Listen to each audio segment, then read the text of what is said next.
Nobres irmãos em Cristo, a paz do Senhor. Está iniciando neste momento a Escola Bíblica Dominical promovida pela Semadeiron. E é um prazer fazer parte desse projeto da Escola Bíblica Dominical, que tem por finalidade chegar até aos professores da Escola Dominical de todos os nossos campos e congregações, como um auxílio para que possam melhor transmitir a palavra de Deus. Estamos a estudar a lição de número 9, de 29 de maio de 2022. Como você pode ver, o mês de maio também já está terminando, graças a Deus, nos restando apenas o junho para a finalização desse trimestre. E eu digo de passagem que os valores do reino de Deus aprendidos nestas lições têm, de fato, corroborado e também contribuído grandissimamente para a nossa identificação com o reino de Deus, com o reino de Jesus Cristo. E é exatamente a finalidade do Sermão do Monte, narrado por Jesus Cristo. Era conformar o nosso caráter com o caráter dele. E isso ele fez com muita maestria, pois a isso acontecera há quase 2000 anos e ainda está em pleno vigor com todas as letras. Ainda está em pleno vigor com todas as letras. E o efeito ainda é o mesmo. O mesmo. O título da lição, Orando e Jejuando como Jesus ensinou. Aprenderemos então a orar como Jesus nos ensinou a orar. O texto áureo está registrado em Atos no capítulo 13, versículos 2 e 3. E eu já convido então o pastor Eliseu para que proceda a leitura do texto áureo e também da verdade prática. E também lhe é permitido, caso queira, já fazer um comentário sobre o texto áureo, porque o texto áureo, ele nos traz duas belíssimas lições e profundíssimas, e ele tem toda a liberdade para nos fazer isso nesse comentário. A paz do Senhor a todos. Jesus Cristo é o nosso mestre, tem nos guardado e abençoado. Nos traz aqui mais uma vez para esse estudo desta lição de número 9, que então tem como texto áureo: disse o Espírito Santo, apartai-me a Barnabé e a Saulo para a obra que eu tenho chamado. Então, jejuando e orando, e pondo sobre eles as mãos, os despediram. A verdade prática diz assim: a oração e o jejum são disciplinas espirituais que potencializam sensivelmente a vida piedosa do crente. Nós vamos encontrar a Bíblia Sagrada tratando desses dois assuntos, oração e jejum, de Gênesis ao Apocalipse. Ainda hoje e sempre, enquanto estivermos na terra, precisaremos usar estas duas armas. Há uma terceira arma que fortalece muito a vida de um cristão, que é a leitura bíblica. Tanto que a Bíblia diz que a fé vem pelo ouvir e ouvir a palavra de Deus. E também lá em Marcos disse Jesus aos seus discípulos: esta caça de demônio não sai senão com o poder da fé. E esta fé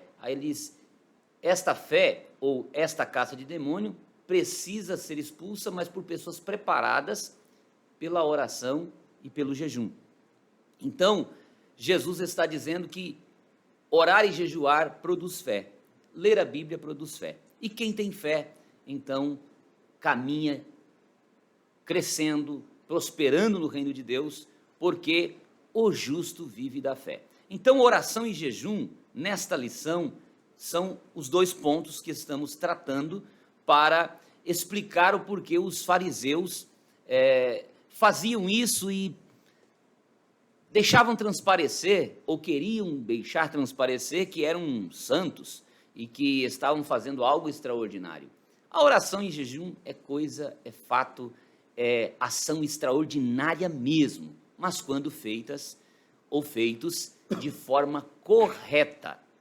Nós vamos ver Isaac orando, nós vamos acompanhar Abraão, nós vamos acompanhar o Moisés, nós vamos acompanhar cada homem de Deus, como Davi, dizendo, eu oro de tarde ao meio-dia, de manhã orarei, o Senhor ouvirá minha voz, Salmo 55 e 17, né? Nós vamos encontrar Daniel orando 3 vezes ao dia, Daniel 6 e 10, vida de oração e de jejum também, vamos encontrar na Bíblia jejuns o tempo todo, as pessoas entendendo que precisam fazer jejuns. Vamos encontrar Davi jejuando, lá já de início encontramos também Moisés, 40 dias lá no monte precisou jejuar, e em momentos de necessidades, o povo de Deus jejuava, como no caso de Ester, nos dias de Ester, jejuaram 3 dias ali as mulheres, porque havia um problema sério, os judeus estavam correndo risco de serem ceifados ali daquela província ali da Pérsia. E esses judeus que estavam sob o domínio da Pérsia e que estavam na província babilônica. Então, Deus defendeu os judeus das 127 províncias, onde tivesse alguém espalhado por ali, devido ao jejum. E vamos encontrar Jesus jejuando, muitos homens e mulheres de Deus jejuando. E o texto áureo nosso vai falar do jejum da igreja de Antioquia, a igreja, uma das primeiras igrejas que nós temos no Novo Testamento, porque a igreja estava em Jerusalém e devido às perseguições, ela foi para Síria. E lá na Síria se estabeleceu então ali na cidade de Antioquia um lugar muito propenso, um lugar muito favorável para uma igreja.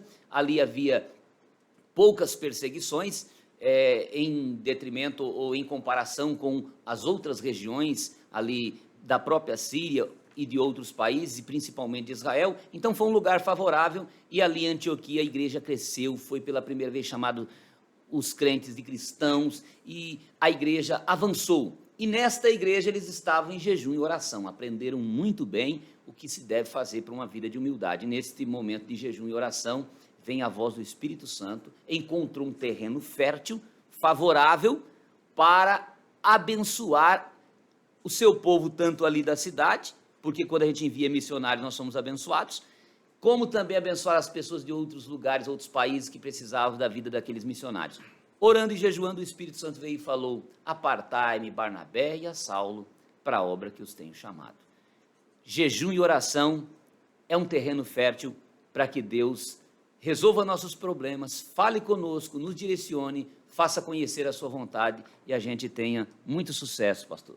Eu achei interessante aí na sua fala, e acho que deve frisar isso para que fique bem gravado na ideia de nossos alunos, é que mesmo o Espírito Santo tendo dito para apartar a Barnabé e a Saulo para a obra que havia chamado, os outros irmãos que estavam lá reunidos, eles tiveram o cuidado de fazê-lo debaixo de oração e de jejum.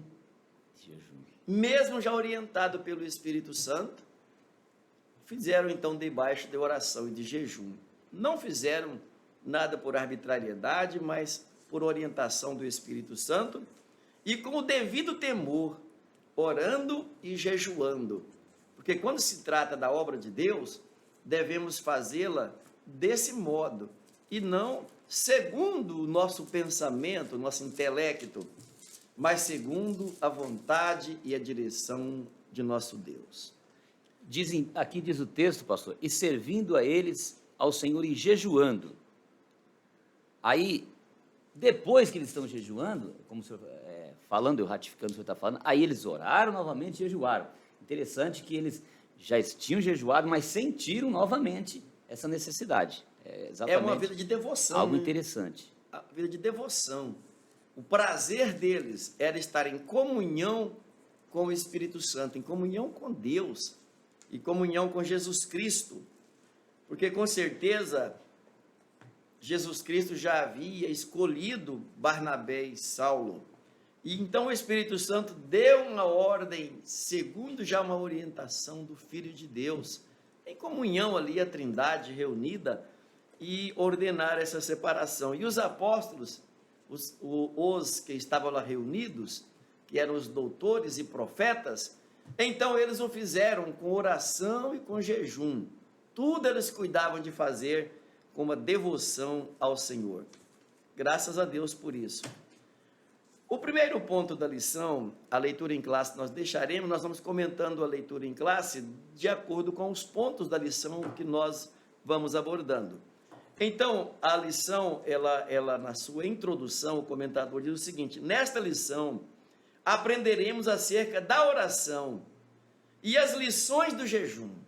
Aprenderemos duas coisas fundamentais aqui. Aprenderemos acerca da oração, que é algo fundamental. Não basta orar, é preciso que oremos de acordo com a vontade de Deus, do modo ensinado pelo Senhor Jesus. Isso que é bom aprender. E também as lições que o jejum nos trará. Isto devemos aprender e levar conosco na nossa vida. Por isso estudaremos o modelo verdadeiro de oração e jejum ensinado pelo Senhor Jesus no Sermão do Monte. O zelo, o cuidado dele, para que nossas orações fossem ouvidas, fossem respondidas, ele nos deixou o modelo. Olha, siga esse modelo que vai dar tudo certo quando vocês orarem. Então vejam, no primeiro ponto, a oração é um diálogo com o Pai. Tudo que ele quis ensinar é que a oração é um diálogo de filho com o Pai. Exatamente isso, de filho com o Pai. A oração é o momento que nos permite conversar com o Pai do céu. E o que eu admiro, pastor Eliseu, é que Jesus introduz um conceito novo na oração quando ele ensina a orar. Em nenhum momento do Antigo Testamento você encontrará o relacionamento dos israelitas com Deus o chamando de pai. Não havia esse relacionamento íntimo assim, de família. Então Jesus traz esse conceito para nós, para a igreja. Olha, vocês devem conversar com Deus, chamando Ele de Pai, com a liberdade que tem de filho para pai. E também sabendo que Deus nos ama na condição de filho, de filho. O que é que um pai não faz ao seu filho? O pai dá a vida pelo filho. O pai tira da garganta. E eu conto sempre o exemplo de meu pai. Ele trabalhava na roça, ao sol quente, formigas, marimbondos, arranha-gatos, para conseguir todo mês R$100 para pagar o meu internato para me estudar. Nós morávamos longe de onde tinha escola, e então eu estava fazendo a quinta série, quinta, sexta, sétima e oitava série, chamava isso naquela ocasião. Então meu pai trabalhava na roça, a duros trabalhos, como eu já mencionei aqui, e ele pagava R$100 por mês. Você vai olhar hoje R$100, mas tão pouquinho. Mas naquela época você tinha que vender em torno de 20 ou 30 sacas de arroz para você conseguir R$100. Quer dizer, era muito custoso. Eu vi sair caminhão de arroz lá do sítio do meu pai para que ele pagasse o meu internato para me estudar. Meu Deus. Só pai faz isto. Só pai faz isto. A minha lembrança, pastor, eu tenho assim, em casa, estava com uma dor de cabeça ou qualquer febre, qualquer coisinha assim, meu pai passava a noite: meu filho, está melhor? Aí ia lá no quarto: meu filho, melhorou? Meu filho, eu falei: mas será que meu pai não dorme, meu Deus? Então, são lembranças que tem de pai, porque pai é isso.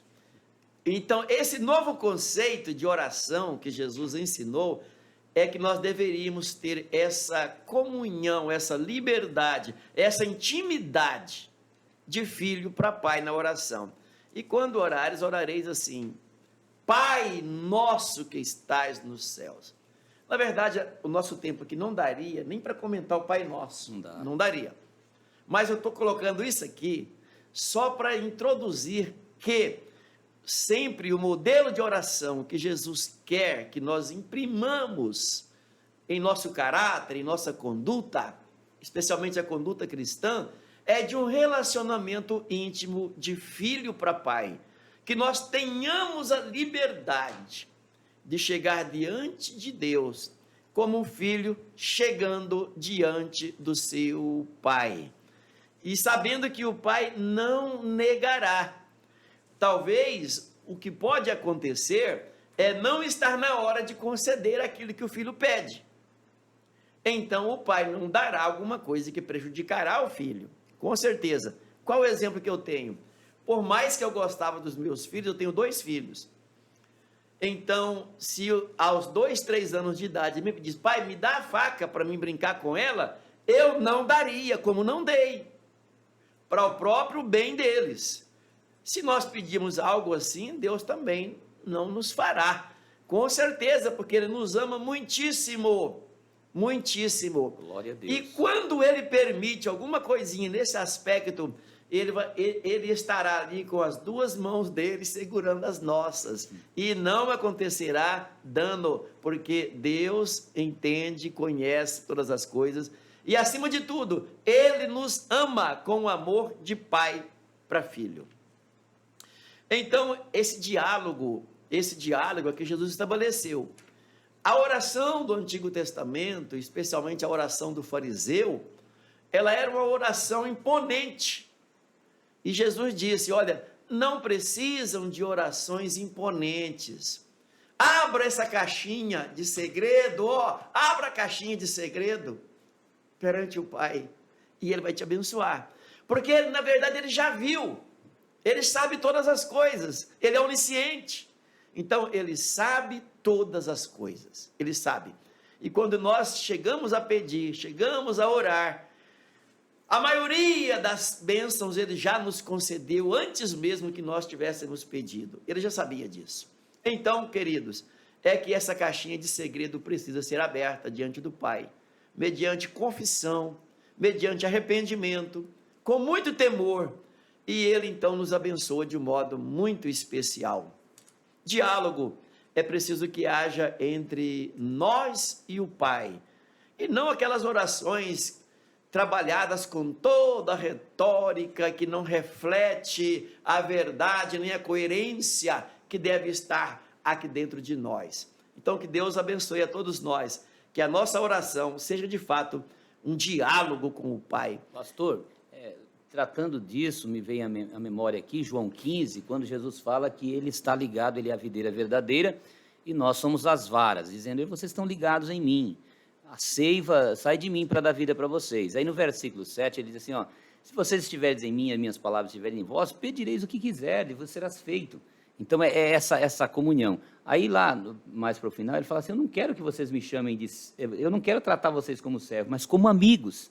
Então o pai com o filho, porque tem pai que não fica meio distante, ou o filho se distancia dele por algumas razões, e acaba não tendo essa amizade. E a oração, ela faz essa amizade de tal maneira que Deus diz, meu filho, eu não quero que você seja servo, você é meu filho, você é meu amigo.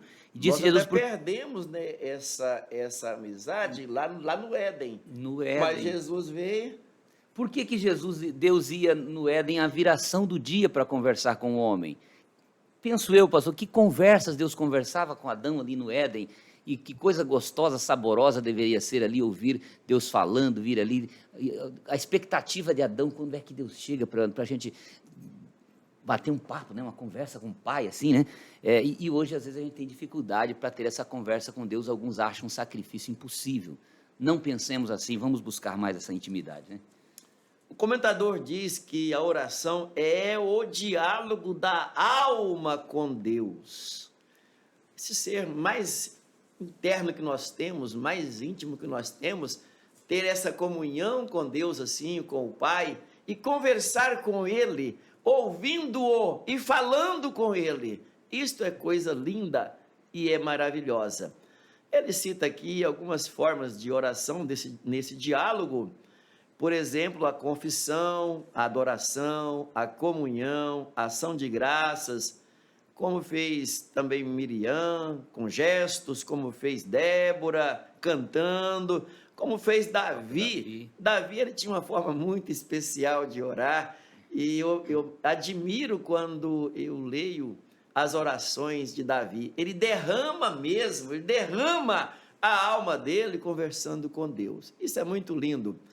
À exceção das orações imprecatórias, que vezes outra ocorria no Antigo Testamento, é mesmo assim esse diálogo aberto de pai para filho, de filho para pai, que possibilita essa via de comunicação, ela se realizar, e numa forma muito especial, como a que Jesus Cristo nos ensinou a orar conversando com o Pai.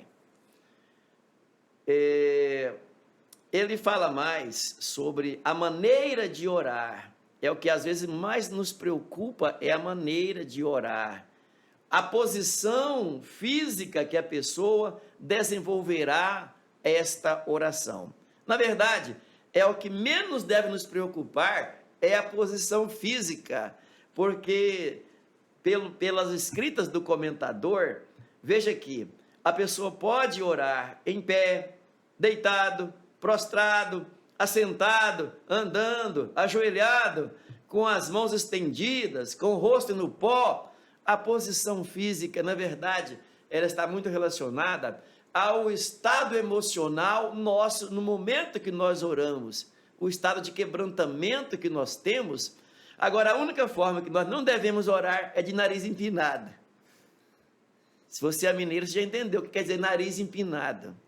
Nariz empinado é aquela oração do fariseu: ó Senhor, eu jejuo 2 vezes por semana.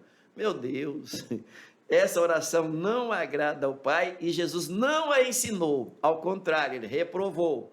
Que haja em nós temor, que haja em nós quebrantamento. É como a oração de clamor. A pessoa nem tem uma posição específica para clamar. Talvez ele clame lá no fundo do mar, como clamou Jonas. Talvez ele está até sem suas vestes, e ele clama ao Senhor, e Deus vê e responde. Mas pastor, então eu devo orar sem minhas vestes? Se você, para falar com autoridade, para falar com o prefeito, para atender alguém na sua casa, você coloca roupa, por que não para falar com Deus? Mas não quer dizer que no momento de aperto que você clama ao Senhor, você está no seu banho, caiu dentro do banheiro lá e não consegue se levantar, e aí? Não vai orar então porque está sem roupa? Não, querido, Deus não está atento a essa situação. O que Ele quer, na verdade, é a contrição do seu coração e o seu momento que lhe faz chegar a Ele. Então, não sejamos extremistas, mas guardemos no coração a devoção. Como que eu devo me chegar ao meu Pai Celestial em oração? Claro, eu devo estar devidamente composto, para que não seja da minha parte alguma coisa que vá contra os princípios da palavra de Deus, alguma falta de respeito para com o meu Deus. Se para atender o meu vizinho, para atender ao meu professor, eu coloco minha roupinha para recepcioná-lo na minha casa, conversar com ele, para ir para a escola, para ir para a igreja, então por que? Para ir para o meu trabalho, se eu vou devidamente composto, por que não para a casa de Deus? Por que não para a oração? Claro, então vamos entender essas coisas bem entendidas. Pastor Eliseu, temos o segundo ponto, a oração que Jesus ensinou. O senhor poderia nos ajudar comentando esse tema tão lindo sobre a oração que Jesus ensinou? Jesus não condenou a oração em público, é o que vai nos explicar, porque Jesus disse: não façam como os fariseus que oram nas esquinas para serem vistos, que quando jejuam, eles ficam ali contristados, demonstrando uma decadência física, que as pessoas olham e começam a ficar com dó, com piedade. Não, Jesus está dizendo que eu posso orar em público, mas eu preciso orar com o coração, com sentimento de amor, com sentimento de contrição, com sentimento de compaixão, de amizade, de intimidade com Deus. Eu estou conversando com Deus independentemente do lugar, do local, como aqui já foi explicado, se está no meio de uma multidão ou não, independe. Agora, preciso estar com o coração quebrantado. Posso estar isolado, sozinho, e fazer uma oração, como disse o pastor, uma oração do fariseu. Deus também não vai ficar feliz, não vai se agradar, não vai receber a tua oração, porque não importa se você está em secreto ou se está em público, a sua atitude que tem que ser uma atitude em secreto, a postura do coração, o sentimento, o amor, a disposição de falar com Deus é que nos deve levar a uma atitude de secreto, ou seja, eu não estou buscando o meu próprio interesse, eu não estou pessoal, né? com vaidade, não estou querendo aparecer-me para as pessoas, dizer que eu sou mais santo, que eu sou melhor, não, eu estou conversando com meu Pai, e isso também pode servir de exemplo para outras pessoas que estão ali do lado, em público, aprender também a conversar com o Pai. Como aqui já foi bem explicado, Deus não é um patrão, um governador, um rei. Ele é muito mais do que isso, mas mais ainda do que ser um rei dos reis e senhor dos senhores, como a Bíblia apresenta, ele é nosso Pai e não quer que nós nos dirijamos na oração a ele como se dirige a um rei, como se dirige a um prefeito, como se dirige a um juiz. Não, ele não quer que a gente se dirija através da oração, por isso foi ensinado como um pai. Então essa intimidade vai ensinar as pessoas. Então Jesus quer que nós sejamos discretos. Ele disse, entre no seu quarto, fecha a tua porta, e o teu pai que te vê em secreto vai te responder. Mas esse entrar no quarto não significa, não implica num quarto físico, não precisa ser o quarto físico, pode ser e não precisa ser também. O quarto significa resguarde-se a sua alma, resguarde-se do orgulho, resguarde-se de se aparecer, de fazer a sua oração para ser visto.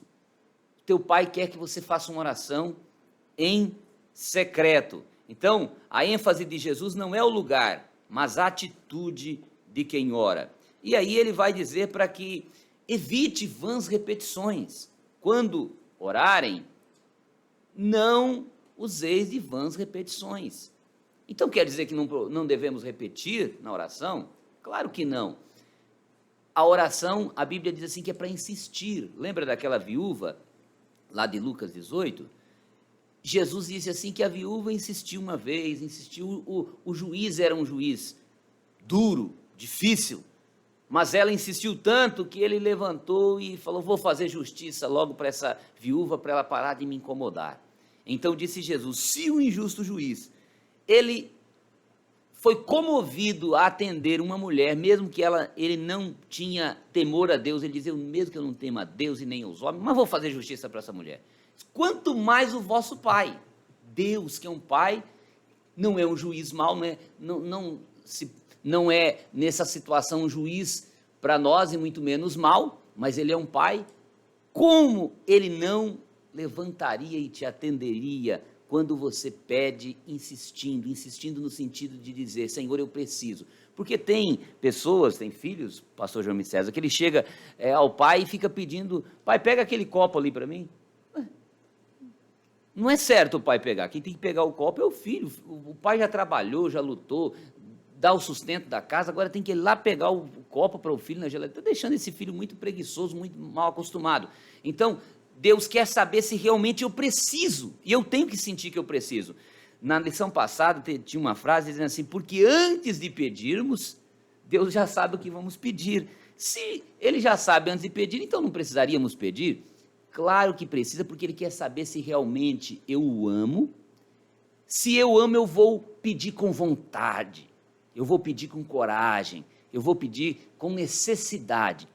E no momento que Ele entende que eu estou esforçando, ou se esforçando, ou me esforçando para alcançar aquela bênção, Ele então, como um pai bondoso, estende a mão, mas Ele não aceita ou nos ensina que não devemos agir com vãs repetições. O que são vãs repetições? A pessoa vai agradecer pelo almoço, é aquela reza, ele olha assim, ele não percebe, ele perde a conexão com Deus, ele já tem uma oração decorada, e de repente ele nem falou com Deus, nem lembrou de Deus, ele só repetiu aquilo ali por repetir. São cuidados que nós devemos ter, todos nós somos tentados a cometer esse erro. Então, se vai falar com Deus, para. Quem gosta de ouvir alguém falando com ele, ele pensando em outra coisa ou falando com outra pessoa? É ruim, não é? Então, como Deus é tão maravilhoso para nós, para conosco, pairemos tudo, liguemos o nosso pensamento a ele e agora vamos falar como um filho fala com o pai. E aí a repetição não vai acontecer. Você pode insistir, dizer, Senhor, eu preciso, eu careço. O próprio Jesus insistia com o pai ali no jardim do Getsemane e em oração. Nós vamos encontrar homens de Deus, mulheres de Deus que oraram e insistiram. E a Bíblia nos aconselha, como já citei, que nós precisamos insistir. Mas a oração, como aquela dos profetas de Baal, que não sabe o que está falando, não tem amizade nenhuma, e fica ali batendo na mesma tecla, parece até que já sabe que não terá resposta, né? E sabe, a gente entende quando a gente está fazendo uma mesma oração. Eu penso, pastor, que aquela oração de Ana chegava, Senhor, eu quero um filho, e aí no outro ano ela voltava de novo, Deus falava, já sei a oração dela, é repetida. Ela vai chegar e vai pedir um filho e tal, e tal, e tal. Mas passou um tempo... Deus não teve aquilo como vã repetição, né? Não teve como vã repetição. Embora Deus está avaliando tudo isso. Aí Deus olhava para aquela mulher e falava, ela vai aprender mais. Então a gente precisa aprender. A oração, ela nos ajuda a aprender. Você precisa ir insistindo até que você aprenda. De repente, um dia caiu a ficha dela. Ela falou, eu acho que Deus também precisa de alguma coisa. Não é só eu que preciso. Aí ela falou, vou fazer o seguinte, eu vou pedir o filho e dizer para ele que se ele me der o filho, eu dou para ele de volta. Aí era o que Deus queria, porque enquanto ela queria um filho, Deus precisava de um profeta naquela nação, porque a nação estava sofrendo já há 300 anos com pessoas que não estavam dando resultados. Aí ela prometeu, não te dou o filho, Senhor, se o Senhor me der. Aí Deus falou assim, você está me dando realmente um filho, eu vou te dar, mas na verdade eu preciso também desse filho, e você entendeu o segredo. E aí houve a resposta, o menino cresceu, foi entregue, se tornou profeta, se tornou juiz, se tornou sacerdote, que era tudo que Deus precisava. Então quando eu vou orar, eu preciso entender que Deus também precisa, o pai também precisa de alguma coisa. E aí essas vãs repetições, elas são deletadas quando nós fazemos isso com consciência. E essa nova forma de entendimento, como o senhor explicou aí, as vãs repetições, elas faziam parte da liturgia dos cultos pagãos. E Deus não queria, Jesus não queria que essa liturgia pagã viesse para a oração cristã. Então a oração cristã, ela é limpa. Ela não faz alusão a nenhum ídolo. Eles repetiam aqueles pedidos aos ídolos, como o senhor disse, parece que eles já até sabiam que ele não estava nem ouvindo e nem iria responder. Porque, de fato, era um sacrifício, né, pastor? Eu pensava que ia ganhar Deus a partir de sacrifício. Aí nós voltamos na aula passada que a nossa justiça não é como o trapo da imundícia, diz lá. Então, aí o sacrifício ia se tornar inútil. Mas então, dentro desse assunto, pastor, os fariseus, eles oravam bastante. Nós, estudando a história, diz que eles chegavam a orar, tinha fariseus que oravam 2 horas todos os dias, religiosamente. Essa palavra religiosamente significa que a pessoa fazia aquilo ali com regras fixas, o que não é muito legal, porque nós devemos servir a Deus de forma voluntária.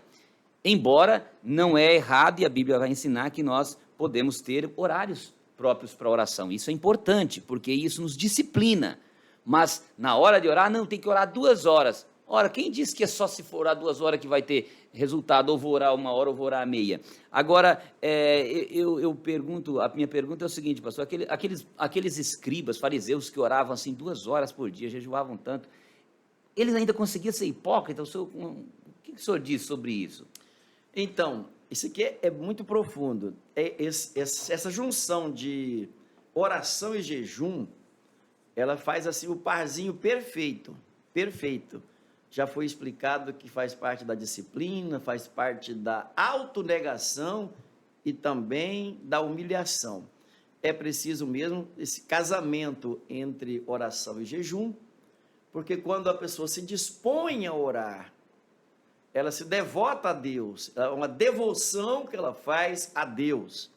Ela diz que estar falando com Deus é melhor do que estar falando com qualquer outra pessoa. Agora, quando o falar com Deus, quando o dialogar com Deus, nos parecer uma perda de tempo, um atraso em nossas atividades, precisamos rever esse conceito, porque a oração ainda é o melhor tempo nosso, o melhor investimento do nosso tempo, ainda é na oração.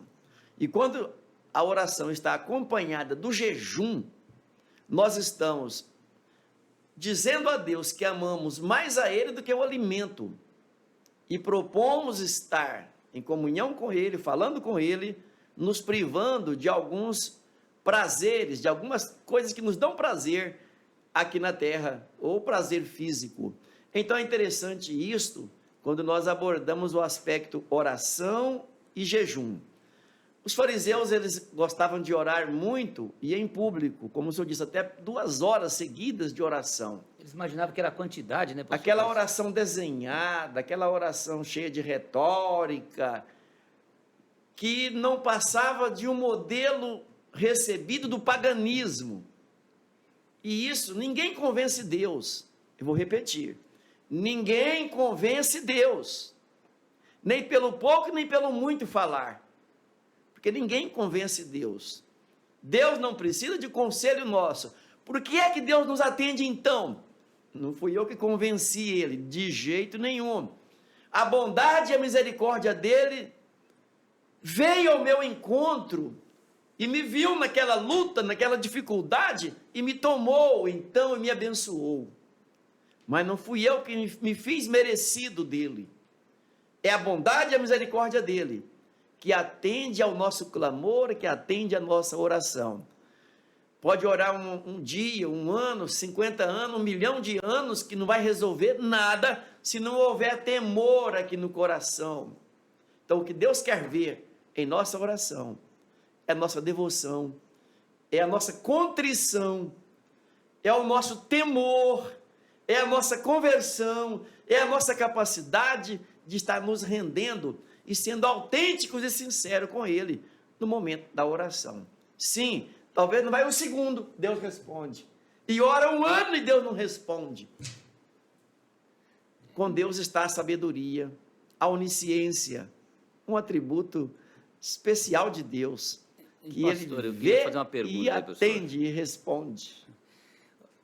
Se Deus sabe o que a gente vai pedir, por que a gente tem que pedir? Oh, coisa linda, é Deus nos dar o privilégio de participar e coparticipar na sua bênção. Se Deus não estalar de dedo, Ele consegue fazer tudo. Por que Ele quer que eu faça alguma coisa? Ele quer criar meios, Ele quer criar circunstâncias, Ele quer criar condições para Ele mesmo me galardoar. Ele quer me galardoar. Mas coloque na minha mão a matéria-prima, coloque na minha mão a coragem, coloque na minha mão a disposição, coloque na minha mão a inteligência, para que eu faça alguma coisa que Ele mesmo poderia ter feito. Mas Ele quer compartilhar comigo isso. Parece que o senhor falou que nós oramos não é para mudar Deus. Não, não é. Então será que seria para mudar a gente? Será? Muito mais para mudar nós do que mudar Ele. Que na oração nós nos humilhamos, nós descemos da escada. A escada do orgulho, nós descemos de lá e passamos a acreditar isso a Ele, então Ele nos abençoa. E como nós somos mudados, né, pastor, na oração, quando se ora corretamente. Os judeus oravam 2 horas ali, mas como a finalidade deles era outra, era aparecer, era fazer contagem, eu orei 2 horas, essa semana eu orei 14 horas, porque 2 vezes 7, 14, no mês eu orei tantas horas. Parece que eles tinham um negócio assim, que era aquela rotina dos pagãos, como nós fomos ouvir. uma forma de orgulho. Mudava o que neles? O que mudava na vida deles fazer esse tanto de oração? Mais hipócritas. Só se tornava mais hipócrita. Mais hipócrita. Então, percebamos, se a oração está nos mudando, nos transformando, nos aproximando mais de Deus, nos fazendo mais parecer com Deus, então ela está tendo seus resultados. Se ela não está nos mudando, tem algum problema, porque a oração não é para mudar Deus, para convencer Deus, a oração é para mudar a mim. E então, quando eu estou no lugar transformado, mudado, e aprendi a vontade de Deus, que estou na compreensão, então a resposta chega. É desse jeito, irmãos. Deus, então, nos ensina a orar, para que nós nos vamos a Ele, exatamente, para que nós nos vamos a Ele, e criemos, e Ele mesmo cria um ambiente gostoso para nós estarmos na presença dEle, e Ele fala com nós. Quer dizer, é diálogo mesmo, não é um monótono, não é um monólogo, mas é um diálogo. Na oração, parece que nós somente estamos falando com Deus, mas Ele responde, Ele fala no nosso coração. Inclusive a inspiração para algumas mensagens, alguns sermões, alguma coisa muito íntima, Deus fala ao nosso coração no momento que nós estamos em oração com Ele. Às vezes a oração, a gente começa com as palavras, escolhe, às vezes até começa assim parecer um monólogo que a gente está falando, mas de repente, como diz em Romanos 8:26, que o Espírito Santo ajuda a nossa oração, porque não sabemos pedir como convém, mas Ele intercede com gemidos inexprimíveis, eu conto com Ele. Por isso é importante aprender com a palavra de Deus. Ela ensina que o Espírito Santo já vem junto a hora que você vai orar, para te ajudar. Aí você começa a orar, aí o Espírito Santo vai trabalhando. E daqui a pouco você consegue perceber que deixou de ser um monólogo, se é que começou, que naturalmente começa com um monólogo, você começa falando, e aí passa a ser então um diálogo gostoso, e aí se as lágrimas vêm, e se a contrição chega, Deus, Ele não consegue olhar para alguém quebrantado e contrito de coração e não estar ali para dar o afago, o abraço, mesmo que não seja para atender do jeito da gente, porque Ele não fará do nosso jeito, mas Ele fará o melhor, sempre fará o melhor. Então, e o interessante é que esse mesmo Espírito Santo nos dará a compreensão de que a vontade de Deus, ou não. Te respondo agora, ou aguarde um pouquinho, Ele nos dá força, sim, para a gente vencer, permanecer na oração. Como é precioso ouvir a voz do Espírito Santo, ter essa sensibilidade, né? Maravilhoso. Pastor, sabe o que está acontecendo? É que nosso tempo está acabando já. Glória a Deus por isso. Nós já estamos no terceiro ponto, né? Nosso tempo já está acabando, já estamos no terceiro ponto, e com certeza Deus está falando também com os nossos internautas, com os nossos interlocutores, a quem nós estamos nos reportando nesse momento, nesta aula, que está deixando de ser uma aula comum e passando a ser também um diálogo. Coisa maravilhosa. Deus está presente aqui, junto conosco. Glória Ele nos visita. E também está visitando nossos alunos, quando estão aprendendo, estudando conosco esta matéria.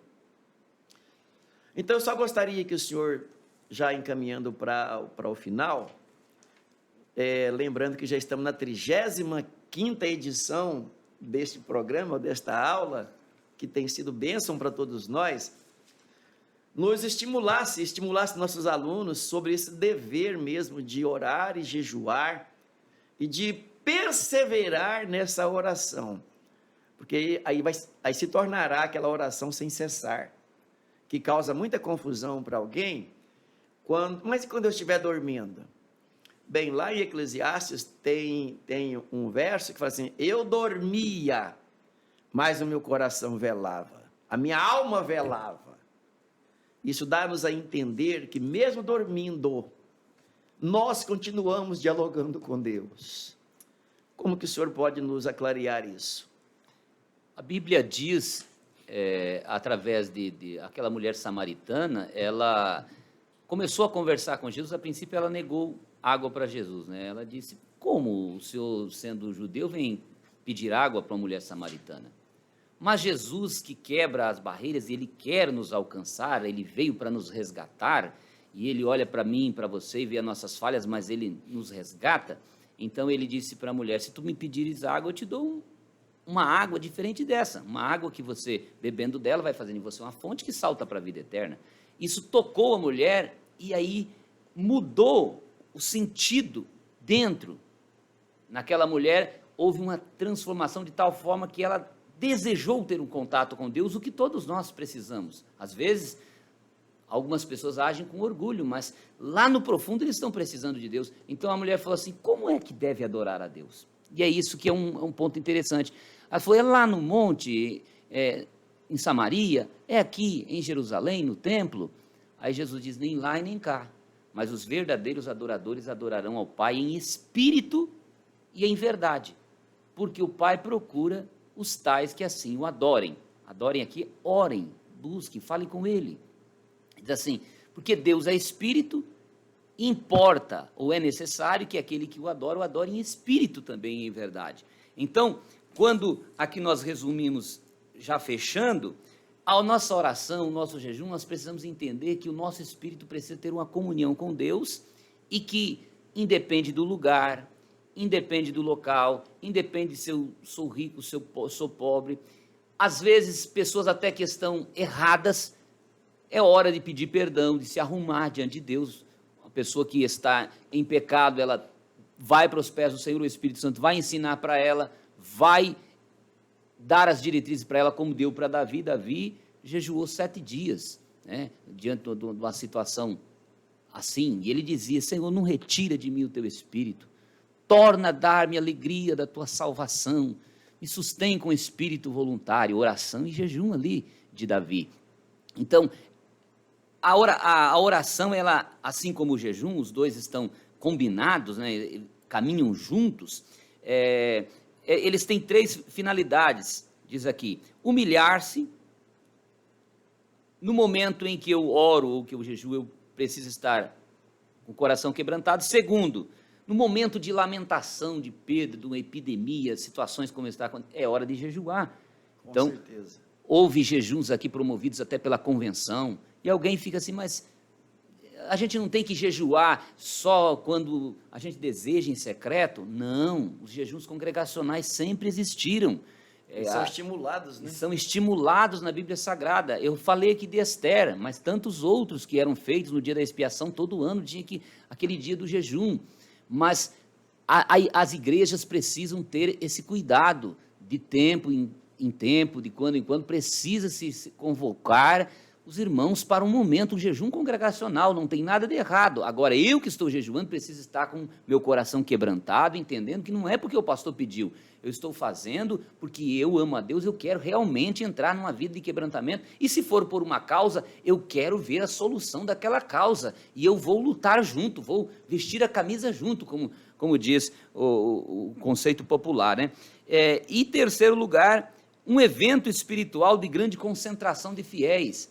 Olha, nós vamos ter um congresso, nós teremos um momento de escola bíblica, nós teremos um momento de consagração mesmo no final de semana, de repente faremos um culto do amigo e precisamos que Jesus salve muitas pessoas, mas Deus depende de nós, Ele quer ver mudança em nós para Ele salvar as pessoas.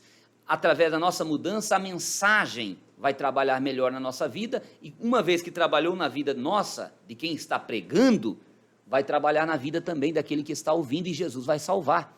E então, em eventos assim se jejua, mesmo em alguns casos os pastores não convocam, porque não era um momento de se convocar naquele instante, mas eu tenho que ter a responsabilidade da igreja. Eu sei que tem um culto do amigo, culto da 100ª ovelha, um culto para trazer as pessoas que estão distanciadas. Eu tenho que também ter a responsabilidade por mim mesmo, de voluntariamente, sem que ninguém precise saber, eu fazer um jejum então ali em prol dessa finalidade. E aí nós vamos então encontrar que Deus atende. Agora, os jejuns, eles podem ser jejum de um dia, desde o amanhecer do dia até o pôr do sol, pode ser um jejum de 2 dias, de 3 dias, se fazia jejum de semana e até de 40 dias. Em Rondônia, com essa situação que nós vemos, esse calorão, às vezes fica meio arriscado você fazer um jejum de uma semana e você não tomar água, a saúde pode ser prejudicada. E nós somos templos do Espírito Santo, temos que tomar cuidado com isso. Há pessoas que eles se dedicam em jejum, ele já está morrendo fisicamente, todo desnutrido, uma anemia sem fim. E aí ele quer ainda jejuar 2, 3 dias. Ele está, na verdade, de certa forma, até tentando Deus. Então, eu preciso ter noção correta se realmente Deus está comigo. Eu preciso buscar a vontade de Deus também para jejuar. Se Deus confirmou, o Espírito Santo está dentro em nós exatamente para isso, para confirmar: meu filho, faça isso. Aliás, pastor, quando Jesus foi batizado, a Bíblia diz assim que Jesus foi levado pelo Espírito para o deserto, onde ele jejuou 40 dias e 40 noites. É o Espírito Santo que nos leva a jejuar, pode ter certeza. Quando a pessoa não jejua direcionado pelo Espírito Santo, ele está com outras intenções, então eu tenho que tomar cuidado com isso. Agora, quando o Espírito Santo manda, é muito mais fácil ele falar assim: Eliseu, jejue, eu preciso que você passe esse sábado todo em jejum. Eu preciso, a obra está precisando, a causa assim está precisando. Eu falo: Senhor, hoje não. E aí fica aquela luta da carne, né? Uma guerra, né? Uma guerra, entendeu? Agora, Deus não avisar, isso não acontece. Então, se você buscar a sensibilidade de Deus, você vai jejuar sempre com a vontade do Espírito Santo, porque antes de você querer jejuar, o Espírito Santo já falou com você. Então eu não sei por que algumas pessoas erram nesse quesito, pastor, porque eu já acompanhei pessoas que erram fazendo jejum sem necessidade. Na verdade, sem necessidade não, quando não se deve, às vezes está com falta de saúde e tudo mais, depois às vezes até causam problemas mentais. Então talvez já é porque já está com um problemazinho físico, mental até, na forma de entender, de raciocinar, às vezes com ansiedade, com preocupações, não dorme direito, e aí ele fala assim: vou fazer um jejum. Não, não é assim não, pensa, de repente, se você está, alguém que está ouvindo aqui, ou o professor de escola dominical que vai explicar, diga lá na sala: você está precisando, procure o seu pastor, peça um conselho. Seria bom para mim agora, pastor, fazer um jejum, eu estou passando uma crise assim, ele vai te dar essas diretrizes e as coisas vão caminhar. Se teve dificuldade, porque nós temos a sensibilidade do Espírito Santo, pastor, mas tem horas que a nossa situação, às vezes a gente está envolto por tantos problemas, que às vezes a gente pode pedir auxílio de um pastor, de um irmão mais experiente para ajudar. Como deve. O pastor está lá na igreja exatamente para orientar nessas questões. Precisou? Fale com o seu pastor. Mas eu gostaria, antes de terminar, que o senhor aliviasse aí a memória de nossos telespectadores sobre a questão dos 2 tipos de jejum que tem, que é o jejum pleno e o jejum parcial, e subdividindo esse último aí, o parcial, sobre determinados alimentos ou determinado tempo. O que o senhor pode falar sobre isso, para que possa aliviar aí a memória de todos os nossos telespectadores? O jejum, ele tem a finalidade de nós nos humilharmos diante de Deus e mostrarmos, dizermos para nós mesmos, diante de Deus, que o alimento, ele não manda em nós, mas que Deus manda mais em nossa vida do que o alimento, que nós amamos mais a Deus e que nós temos condição de reservarmos um tempo para Deus. Então, uma pessoa que está com a saúde boa, jejua 2 dias até sem tomar água, normal. Um meninão novo aí, 20 anos, 25, 30... Agora tem um que já está com problema de rins lá para os 40 e tal, aí ele já precisa tomar um cuidado. Às vezes o jejum que eu fazia quando eu tinha 30 anos, pastor, de 2 dias, suponhamos, hoje se eu jejuar um dia tem o mesmo valor, ou seja, eu consigo os mesmos resultados, porque o meu esforço hoje vai ser o mesmo que eu fazia para 2 dias lá no passado, hoje um dia. Aí vai puxando.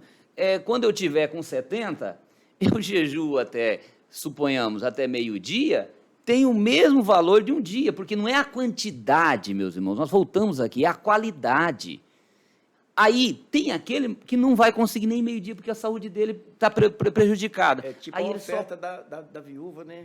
Tipo a oferta da viúva. Aí ele não tem uma saúde boa, ele só pode jejuar 2 horas. Ele fala: pastor, eu não jejuo mais, porque eu não posso ficar mais do que 2 horas sem comer. E por que você não jejua essas 2 horas, então? Se é só 2 horas, exatamente as 2 horas. Então, ou puxa ali 2h30 para poder fazer o sacrifíciozinho. Então, Deus vai estar avaliando o seu coração, o seu quebrantamento, mas não pode ficar sem o jejum. Aí, tem um que não pode ficar nem as 2 horas, mas ele pode ficar sem tomar água, pelo menos. Então, ou melhor, sem alimento. Ele não pode ficar sem água, mas sem alimento ele suporta até meio-dia. Então, aí vem o jejum parcial, que o pastor pede que expliquemos aqui.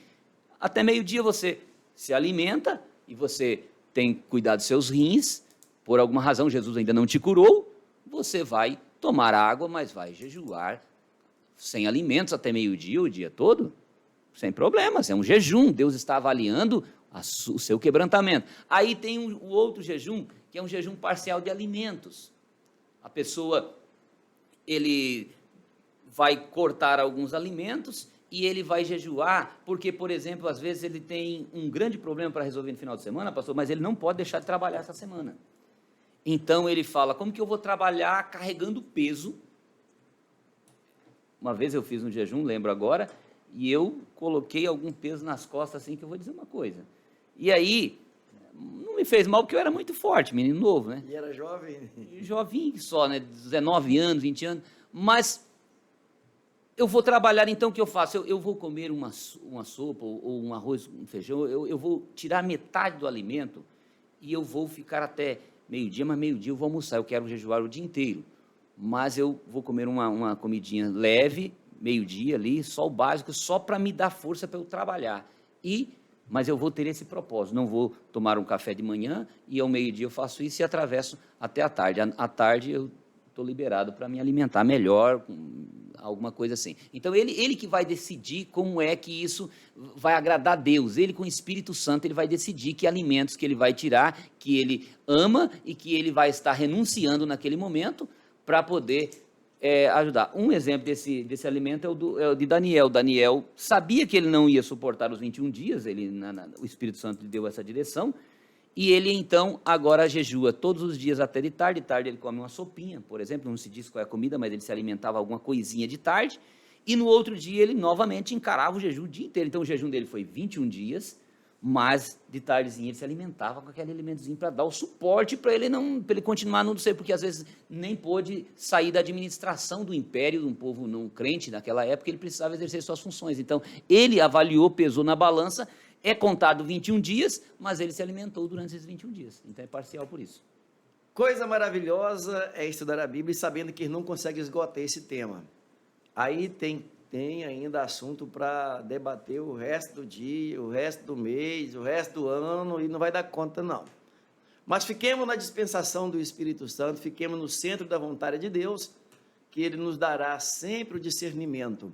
Eu só quero fechar nós não podemos querer bancar o esperto com Deus. Deus conhece corações. Eu falo assim, eu vou jejuar hoje, mas eu vou almoçar primeiro, para mim poder jejuar até às 6 da tarde. Eu vou jejuar hoje, das 8 horas da manhã, que eu vou tomar café às 7 horas e comer meu pedaço de pão tranquilo, e vou jejuar. Então, com a barriguinha cheia, já até meio-dia. Não, parem um pouquinho, nós não estamos para brincar também com as coisas, não. As coisas são mais sérias. Então, Deus conhece cada coração e a necessidade de cada pessoa. Amém, querido? Pastor, ora e abençoa todos nós e os agradecimentos devidos. Querido Deus e maravilhoso Pai, sim, nós te agradecemos, Senhor, por nos dar a oportunidade de estar aqui com essa 9ª aula desse trimestre. Sim, meu Deus, é verdade. Continua abençoando o nosso companheiro também, o evangelista Daniel, que verdade, não pôde estar conosco. Deus. Abençoando toda a nossa mesa diretora da convenção, Pai, dando direção aos teus filhos, abençoando cada professor, cada superintendente e também os nossos alunos em todo o nosso estado, em todo o nosso Brasil, em todo o mundo, que estudam, que primam pela escola bíblica dominical. Pai Santo, fica conosco, no nome do Senhor Jesus Cristo.